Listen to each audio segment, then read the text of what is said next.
C'est à nouveau reparti. Les fidèles musulmans du Cameroun, notamment ceux de la ville de Foumban, ont débuté le jeûne du mois de Ramadan.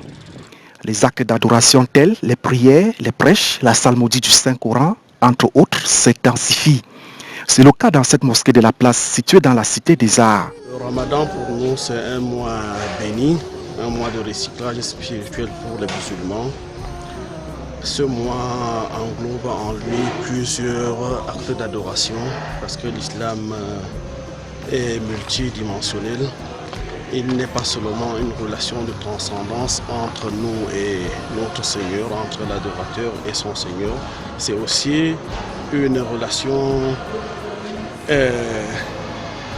verticale, c'est aussi une relation horizontale avec toute la créature de Allah subhanahu wa ta'ala. La piété alors voudrait aussi que le musulman ne soit pas celui qui retire frauduleusement les biens de son frère. Tout musulman qui va jeûner avec un bien illicite verra son jeûne rejeté. En ce mois de Ramadan, qui est un mois béni, je pourrais attirer l'attention de certaines sœurs, certaines musulmanes, ou bien la majorité, car la majorité ignore l'importance du Ramadan vis-à-vis de leur foyer. Quand je dis leur foyer, ça concerne leurs époux et les enfants.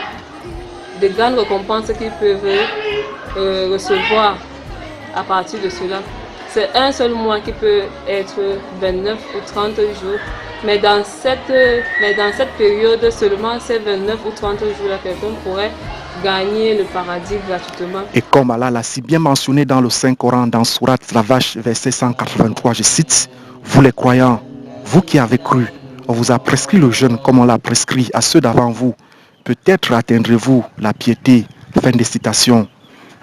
Les croyants musulmans vont s'abstenir de boire, de manger, d'avoir les désirs charnels avant l'aube jusqu'au coucher du soleil pendant 29 ou 30 jours. C'est d'abord la sincérité dans tout ce qu'on fait.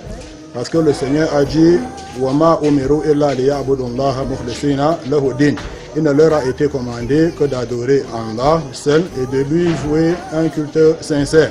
Celui qui jeûne en recherchant l'agrément d'une autre créature, à l'exception en dehors de l'agrément du Seigneur, ne sera pas récompensé. Et le jeûne n'a pour récompense, la récompense du jeûne ne vient que du très haut. Lorsque le Messie d'Allah sallallahu alayhi wa sallam dit qu'on jeûne le mois de Ramadan, avec foi et avec certitude que la récompense viendra de la part de son Seigneur et lui sera pardonné tous ses péchés antérieurs. Il faut que le Ramadan soit accompagné avec la ferveur de la foi. Qu'on fasse cet acte en espérant la face d'Allah subhanahu wa ta'ala et en espérant avoir la récompense qui est après le Ramadan. L'importance du Ramadan n'est plus à démontrer et constitue le quatrième pilier de l'islam. Quiconque est malade ou en voyage se doit de rembourser le nombre égal rompu. Et pour ceux qui ne pourraient pas le supporter avec grande difficulté, il y a une compensation, notamment nourrir un pauvre. Le jeûne en lui-même, il a plusieurs aspects. Un aspect mécanique, c'est celui que la plupart des gens font le plus souvent.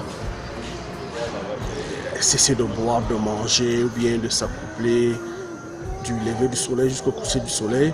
Mais le Ramadan, le jeûne du Ramadan doit aller en dehors de ça. C'est jeûner avec tous ses membres. Faire que ces membres-là soient soumis aux injonctions d'Allah subhanahu wa ta'ala.